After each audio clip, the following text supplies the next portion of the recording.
Assalamualaikum warahmatullahi taala wabarakatuh, dan salam sejahtera saya ucapkan kepada anda semua. Jadi pada hari ini saya akan kongsikan dengan anda semua tentang tips menjawab soalan kemahiran berfikir aras tinggi sejarah ataupun kebat sejarah, ya.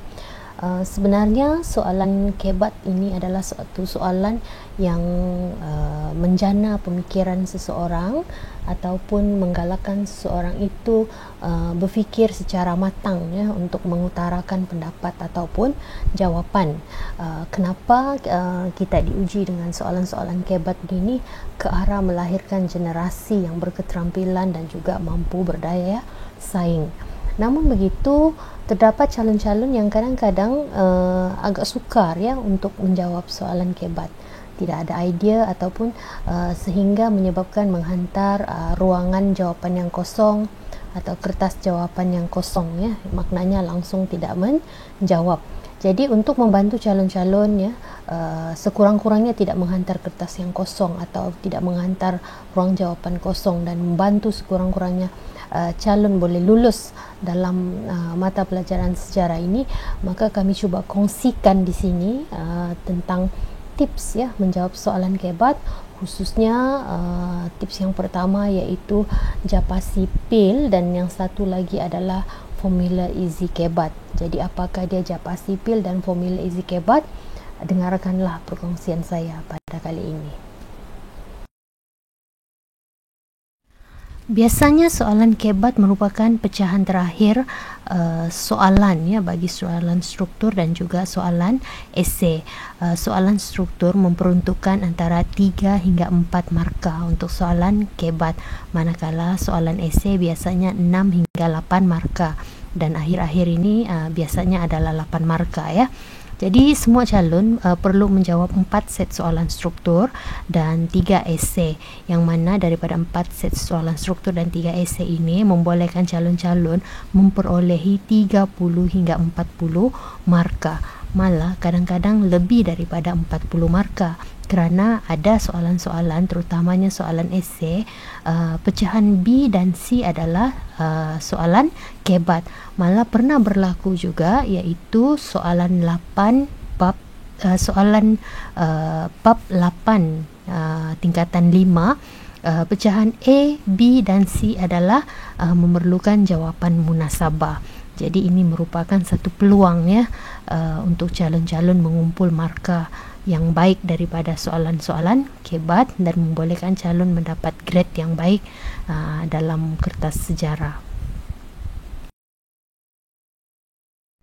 Antara isu dalam menjawab soalan kebat ni ialah calon merasakan soalan kebat itu susah, ya.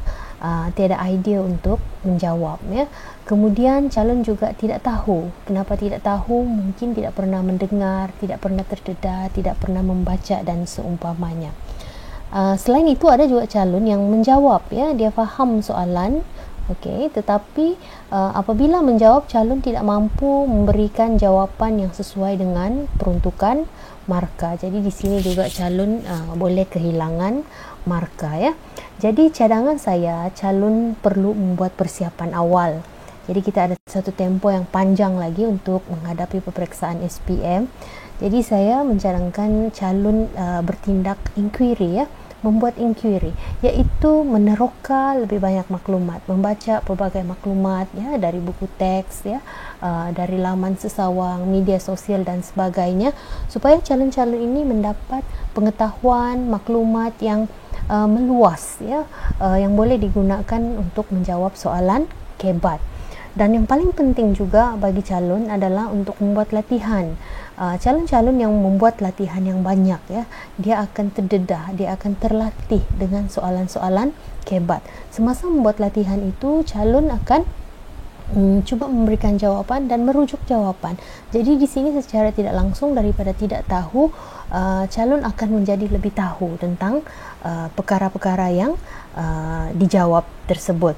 Jadi secara tidak langsung sebenarnya melalui latihan ini akan memberi kemahiran kepada calon untuk mahir menjawab soalan-soalan kebat. Dan yang paling penting juga, ya, ini masalah selalu berlaku yang mana calon menjawab tetapi tidak patuh dengan peruntukan markah.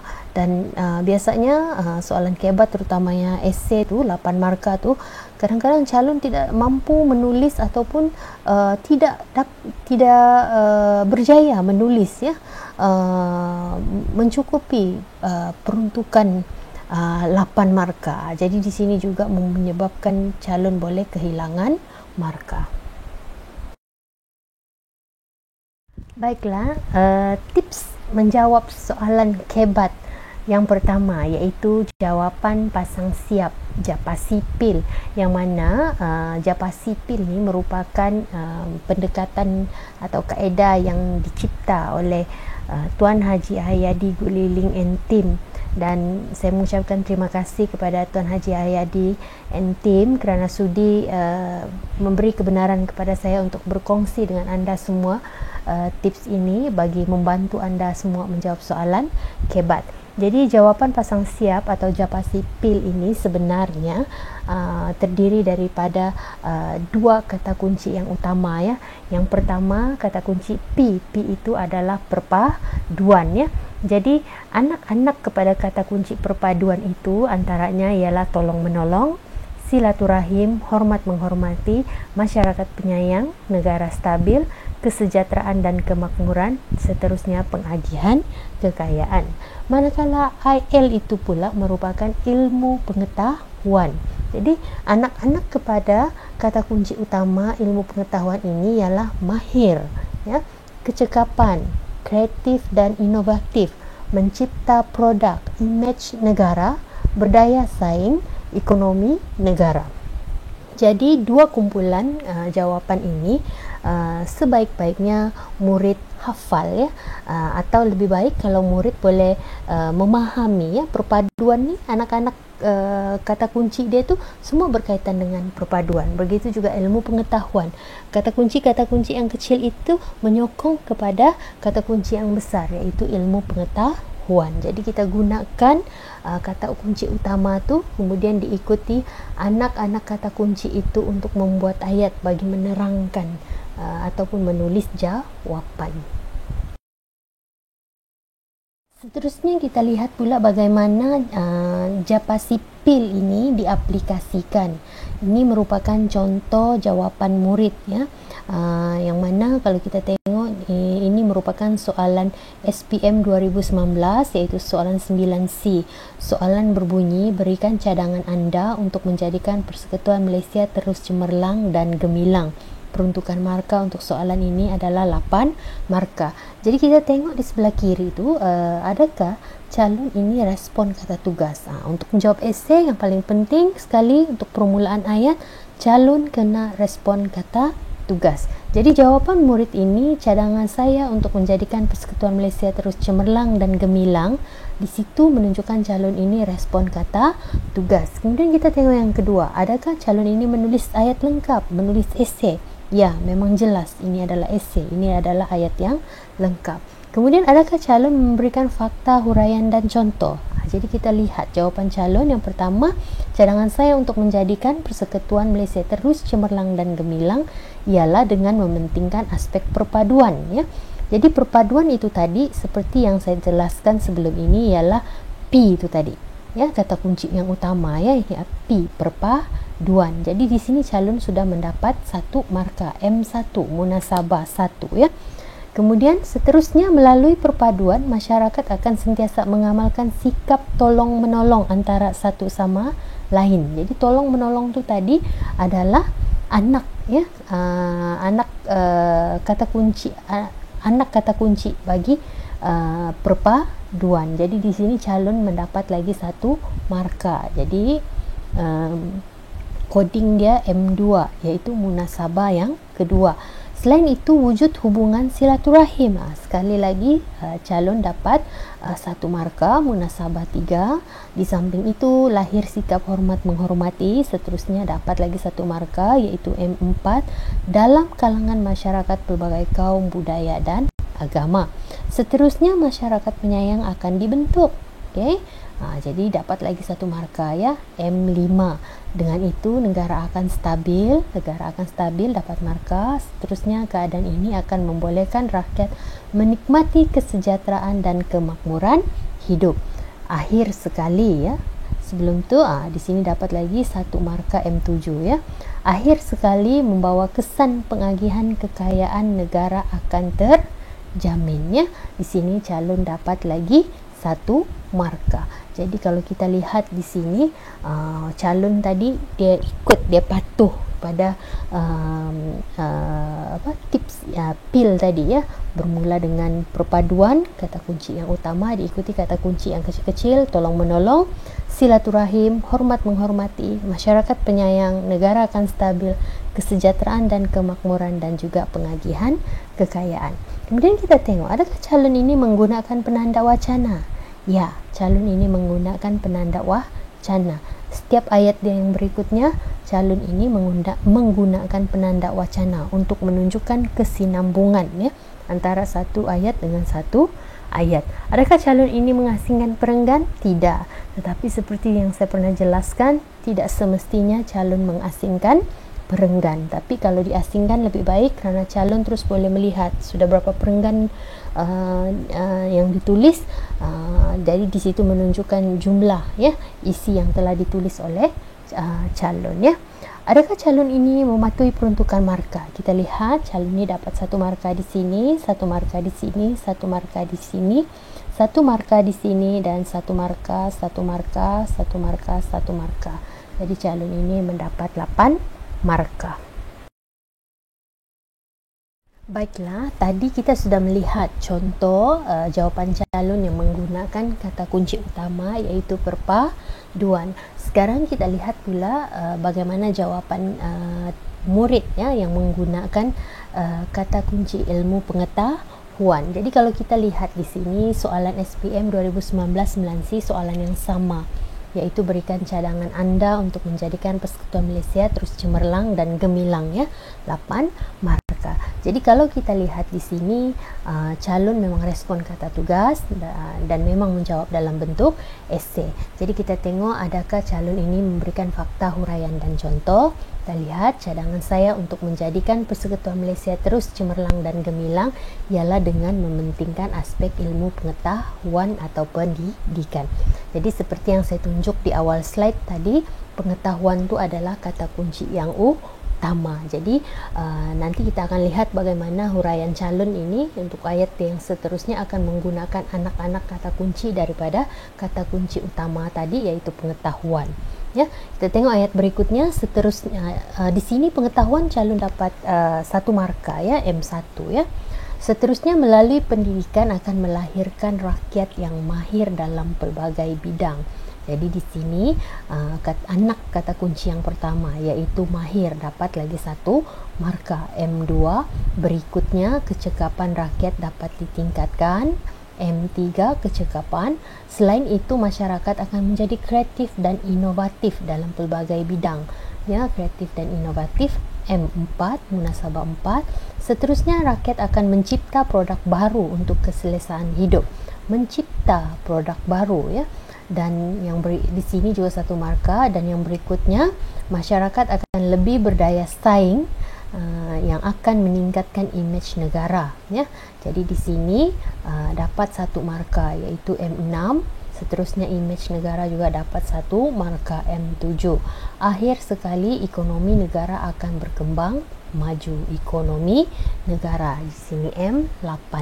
Jadi ini adalah kata kunci utama dia tadi, ilmu pengetahuan. Diikuti anak kata kunci dia, yaitu mahir, kecekapan, kreatif dan inovatif, mencipta produk, berdaya saing, imej negara, ekonomi negara.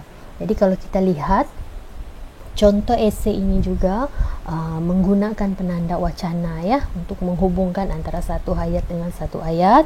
Sama seperti tadi, jawapan ini tidak menggunakan perenggan ya, hanya memberikan satu perenggan sahaja, namun tiada masalah, yang penting markanya adalah mencukupi. Jadi kita tengok adakah markah calon ini juga mencukupi ya. Ini di sini satu markah, kemudian satu markah lagi, satu markah lagi, satu markah, Okey, di sini 2 markah dan yang terakhir 1 markah. Jadi calon ini juga, jawapan calon ini juga mendapat 8 markah. Jadi kita sudah tengok ya, soalan yang sama, okey, menggunakan dua kata kunci utama yang berbeza, satu perpaduan, satu pengetahuan. Jadi murid bolehlah ya berusaha untuk menghafal atau mengingat kata kunci utama dan anak-anak kata kunci itu bagi memudahkan calon untuk membuat huraian dalam menjawab soalan KEBAT. Kita lihat contoh yang berikutnya. Kali ini kita lihat soalan SPM 2019 iaitu soalan 2C. Soalan 2C ini kita maklum, soalan 2 iaitu soalan struktur. Soalannya berbunyi, bagaimanakah gaya hidup masyarakat Melayu selepas kedatangan Islam? 4 markah ya. Seperti yang saya cakap tadi, 4 markah. Biasanya soalan KEBAT untuk soalan struktur terdiri daripada 3 hingga 4 markah. Jadi kalau kita lihat di sini, jawapan calon ini sama seperti jawapan yang sebelum ini, iaitu dia menggunakan kata kunci yang utama iaitu perpaduan, diikuti anak-anak kata kunci seperti tolong menolong, silaturahim dan seterusnya. Namun jawapan ini juga, walaupun soalan dia berbeza, tetapi jawapan ini sesuai, boleh diterima. Jadi calon dapat lihat di sini ya, bagaimana kata kunci perpaduan dan anak-anak kata kunci itu sangat membantu ya untuk anda, memudahkan anda menjawab soalan KEBAT ya.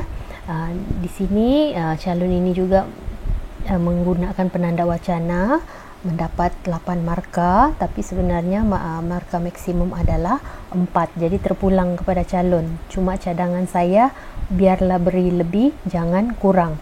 Mungkin boleh beri 5 atau 6 ya untuk jawapan yang 4, memperuntukkan 4 markah.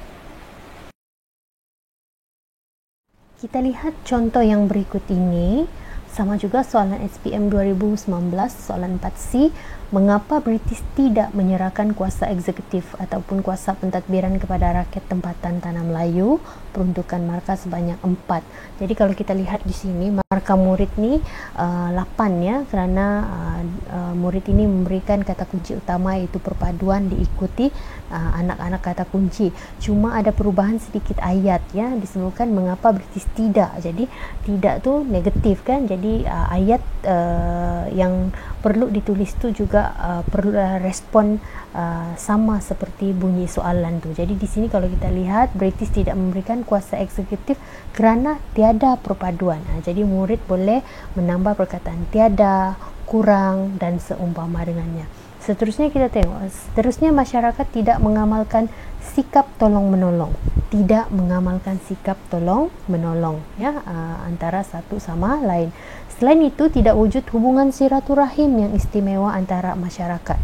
Jadi ada perkataan tidak wujud ya. Begitulah yang seterusnya ya. Dan jawapan murid ini juga bagus, ada penanda wacana dan murid ini berjaya mendapat 8 markah. Namun disebutkan peruntukan markah hanya 4, jadi maksimum calon ini mendapat 4 markah. Jadi terpulang ya, kalau calon merasa yakin boleh beri 4 hingga 5 isi pun sudah memadai untuk soalan struktur. Baiklah, beralih kita kepada tips yang kedua, iaitu formula Easy KEBAT. Sebenarnya formula Easy KEBAT ni terdiri daripada dua bahagian. Bahagian yang pertama dikenali sebagai Easy Body KEBAT. Easy Body KEBAT ni iaitu satu kumpulan kata kunci yang sesuai untuk menjawab soalan yang berkaitan dengan peranan, iktibar, pengajaran, teladan, tindakan ataupun usaha. Jadi antara kata kunci itu sebenarnya calon-calon boleh kaitkan dengan anggota badan.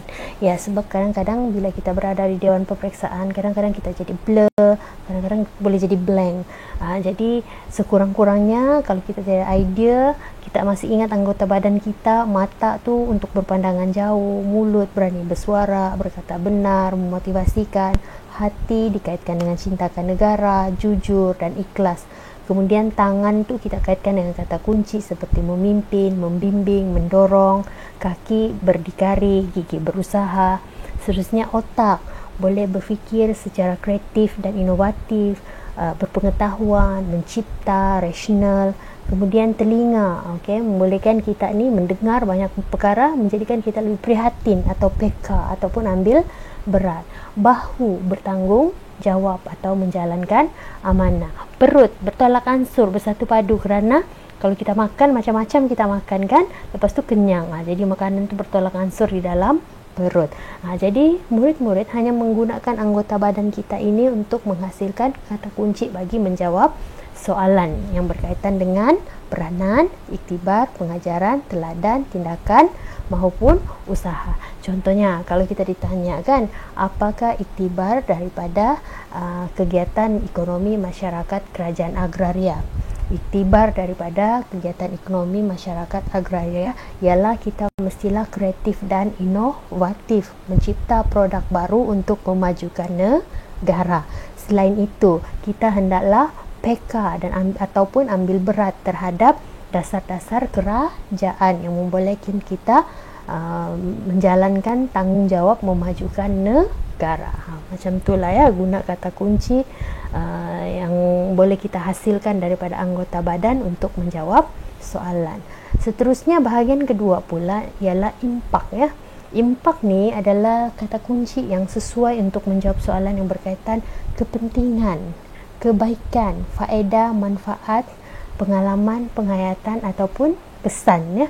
Contohnya, apakah kesan sekiranya berlaku sekian-sekian perkara. Kesannya akan menjejaskan keamanan, kesannya akan menjejaskan perpaduan. Itu kalau yang negatif. Tapi kalau yang peristiwa yang soalan yang lebih ke arah positif, calon boleh terus saja memberikan contoh kesannya akan menjamin keamanan. Begitulah, jadi calon boleh membuat ayat yang lengkap berkaitan dengan soalan tersebut. Seterusnya kita lihat bagaimana formula easy kebat diaplikasikan ya. Kita lihat soalan di sini, soalan SPM 2019, soalan 2C, soalan struktur. Bagaimanakah kehidupan masyarakat Melayu selepas kedatangan Islam ya, peruntukan markah 4. Jadi kita tengok di sini jawapan calon ini dia respon kata tugas, menulis dalam bentuk ayat lengkap ya. Jadi kita tengok apakah fakta huraian dan contoh yang ditulis berdasarkan penggunaan easy body kebat tu ya. Jadi kita tengok di sini jawapan calon, kehidupan masyarakat Melayu selepas kedatangan Islam ialah mereka berpandangan jauh dalam melakukan sesuatu tindakan. Maksudnya dia guna anggota mata ya. Mata ni kata kuncinya adalah berpandangan jauh ya. Jadi di sini calon ini dapat 1 markah. Selain itu, masyarakat Melayu berani bersuara untuk menyatakan kebenarannya. Berani bersuara ya untuk menyatakan kebenaran. Sini dapat lagi 1 markah. Munasabah kedua, di samping itu mereka mengamalkan kehidupan yang jujur dan ikhlas ya, dapat lagi 1 markah. Munasabah ketiga, kemudian seterusnya berikutnya masyarakat Melayu memimpin ke arah kebenaran, memimpin tangan ya. Tadi jujur dan ikhlas tu hati, yang berani bersuara tu mulut kan. Kemudian akhir sekali mereka juga gigih berusaha dalam memajukan negara ya. Gigi berusaha. Jadi gigi berusaha ini dikaitkan dengan kaki ya, berdikari ya. Gigi berusaha. Jadi di sini calon ini dapat lagi 1 markah. Jadi kita lihat calon ini juga menggunakan penanda wacana, maksudnya membuat ayat yang lengkap. Kemudian di sini calon dapat 1 markah, di sini 1 markah, 1 markah, 1 markah, 1 markah. Jadi semuanya ada 5 markah. Jadi maksimum adalah 4 markah. Seterusnya kita lihat satu lagi soalan yang berbunyi, apakah tindakan pembesar Melayu untuk memastikan mereka terus menguasai perlombangan biji timah pada masa itu. Jadi seperti yang saya katakan, jika soalan berkaitan dengan tindakan, usaha, pengajaran, teladan ataupun iktibar ataupun peranan, maka kita boleh guna formula easy body kebat, iaitu menggunakan kata kunci yang boleh dihasilkan daripada anggota badan kita ya. Jadi kita tengok jawapan ini respon kata kunci dan juga dijawab dalam esei yang lengkap ya. Jadi kita tengok fakta huraian contoh yang diberikan. Tindakan pembesar Melayu bagi memastikan mereka menguasai perlombongan biji timah ialah dengan berfikir secara kreatif dan inovatif, ya, cara memajukan perusahaan tersebut. Jadi di sini ayat pertama ni dapat 2 markah, iaitu M1 dan M2. Seterusnya contohnya mencipta teknologi yang berkeupayaan tinggi. Di sini dapat lagi 1 markah, ya. Jadi murid ini memberikan selain memberikan huraian, dia memberikan contoh. Kita tengok ayat yang berikutnya. Selain itu, berpandangan jauh dalam memajukan perusahaan perlombongan. Berpandangan jauh, ya, mendapat 1 markah. Seterusnya, pembesar Melayu juga perlu berani bersuara mempertahankan hak mereka dari kuasa luar. Jadi di sini dapat M5, dapat lagi 1 mempertahankan hak, yaitu huraian M6, ya. Seterusnya, di samping itu pembesar perlu bersikap cintakan negara, ya. Di sini dapat lagi 1 markah M7. Kemudian kalau kita lihat pelajar ni dia menggunakan ayat berlapis, ya, dia guna agar. Jadi secara tidak langsung dia menghurai fakta tersebut agar tidak mudah terpengaruh dengan anasir luar. Tidak mudah terpengaruh dapat lagi 1 markah, yaitu M8. Berikutnya, di samping itu mereka perlu mendorong, ya, mendorong dapat lagi M9, masyarakat Melayu bersatu, ya, memajukan ekonomi. Berikutnya, pembesar Melayu mesti gigi berusaha, ya, gigi berusaha. Di sini dapat lagi 1 markah, memajukan perusahaan perlombongan. Akhir sekali perlu PK, ya, PK dapat lagi 1 markah, akan perubahan semasa agar tidak ketinggalan zaman. Dapat lagi 1 markah M13, ya. Jadi kalau kita lihat di sini beberapa kata kunci yang digunakan oleh murid ini ialah kreatif dan inovatif, berpandangan jauh, berani bersuara, cintakan negara, mendorong, ya, berusaha gigi, perlu PK. Jadi selain menggunakan kata kunci easy body kebat tu, murid ini juga berupaya, ya, membuat ayat berlapis, membolehkan dia menghurai dan mendapat markah yang baik. Jadi markah keseluruhan adalah 13, tetapi markah maksimum adalah 8. Seterusnya kita lihat pula bagaimana impak, ya, kata kunci impak digunakan untuk menjawab soalan, ya. Kalau kita lihat kata kunci impak ni seperti yang cikgu katakan tadi, sesuai untuk menjawab soalan impak, kesan, kepentingan, manfaat, faedah dan seumpama dengannya. Dan kalau kita lihat soalan ini jelas, ya, huraikan impak ataupun kesan hijrah Nabi Muhammad SAW terhadap tamadun dunia. Ini juga soalan SPM tahun lepas. Jadi kalau kita lihat jawapan calon di sini, dia memang respon kata tugas dan menjawab dalam bentuk esei. Kemudian kita tengok isi dia, impak hijrah Nabi Muhammad SAW terhadap tamadun dunia ialah membawa keamanan dan keharmonian. Jadi calon ini menggunakan kata kunci yang pertama, dapat 1 markah. Seterusnya, masyarakat dunia mementingkan perpaduan. Di sini lagi dapat 1 markah. Dengan mengamalkan kehidupan yang bertolak ansur, walaupun mempunyai pelbagai perbezaan. Bertolak ansur dapat lagi 1 markah.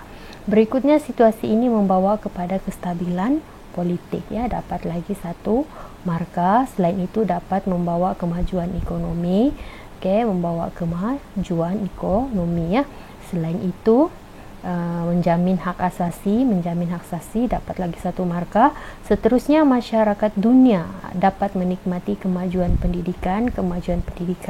Akhir sekali mewujudkan masyarakat yang dihormati oleh masyarakat lain, ya, dihormati oleh masyarakat lain, dapat lagi 1 markah.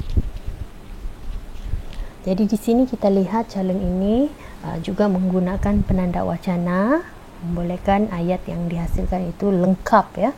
Kemudian di sini calon dapat 1 markah, 1 markah lagi, seterusnya 1 markah, 1 markah, 1 markah, 1 markah lagi, 1 markah, dan semuanya adalah 8 markah. Jadi untuk lebih memahami, kita lihat aplikasi formula Easy Kebat bagi soalan-soalan berikut. Ini merupakan soalan SPM 2018, ya. Kita tengok soalan 2, soalan struktur, mengapa perubahan ekonomi, politik dan pendidikan penting bagi sebuah negara.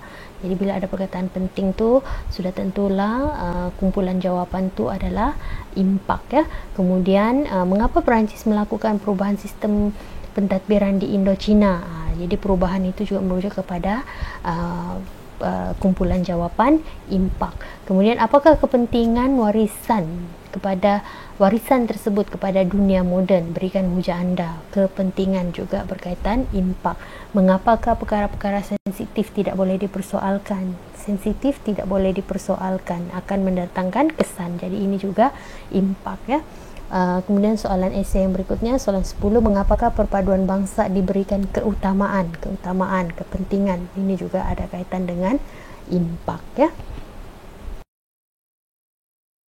Kita lihat soalan yang seterusnya, iaitu soalan SPM 2019. Kita tengok soalan 9C, berikan cadangan anda untuk menjadikan Persekutuan Malaysia terus cemerlang.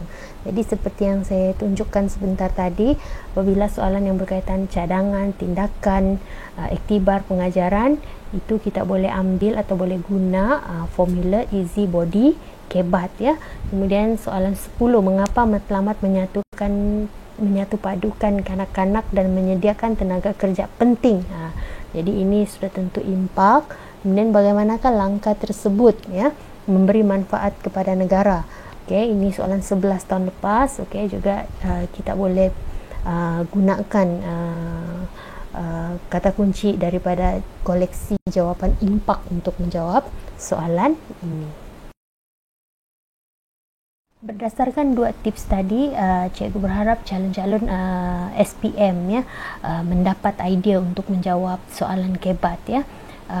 Jadi cikgu berharap anda cuba menonton slide ini semula dan cuba membuat sedikit kajian atau mendalami semula 2 tips tadi untuk membantu anda menjawab soalan kebat semasa peperiksaan.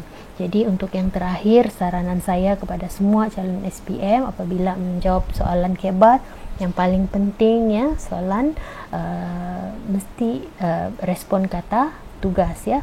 Kemudian beri jawapan yang bernas matang ya, menunjukkan kita mempunyai pengetahuan luas. Sebenarnya ini matlamat pendidikan negara kita, melahirkan generasi yang mempunyai idea yang bernas, yang matang, berpengetahuan luas ya. Jadi seperti yang saya katakan tadi, bagaimana kita boleh jadi bernas, matang, berpengetahuan luas, kita perlu banyak menonton rancangan-rancangan berita ya, meneroka atau membaca atau membuat inquiry terhadap buku-buku ilmiah atau menonton rancangan-rancangan ilmiah. Namun begitu, 2 tips tadi boleh membantu anda sekiranya anda tidak ada idea untuk menjawab soalan kebat pada hari peperiksaan. Tetapi saya menyarankan anda perlulah inquiry supaya anda mempunyai maklumat yang cukup dan mahir menjawab soalan kebat ya. Seterusnya ingat, wajib esei ayat yang lengkap, mempunyai fakta dan diikuti huraian serta contoh yang sesuai. Gunalah penanda wacana bagi membolehkan ayat anda menjadi ayat yang lengkap dan membolehkan anda mendapat markah yang baik. Kemudian asingkan perenggan kalau boleh supaya anda jelas ya sudah berapa banyak isi yang anda telah tulis. Kemudian yang paling penting, patuhi peruntukan markah ya. Kalau 8 markah, pastikan jawaban kamu itu sesuai dengan 8 markah. Yang berikutnya sangat penting juga ialah untuk soalan esei, kena tulis nombor soalan ya, jangan lupa nombor soalan. Seterusnya berilah jawapan tu lebih, jangan kurang, kerana kita tidak pasti sama ada jawapan kita itu diterima ataupun tidak. Jadi kalau kita beri lebih, kita ada peluang untuk mendapat markah yang maksimum. Dengan itu saya akhiri perkongsian pada kali ini dengan mengucapkan selamat berusaha dan selamat maju jaya. Ingatlah selalu, setakat itu usaha anda, setakat itulah kejayaan anda. Sekian dan terima kasih.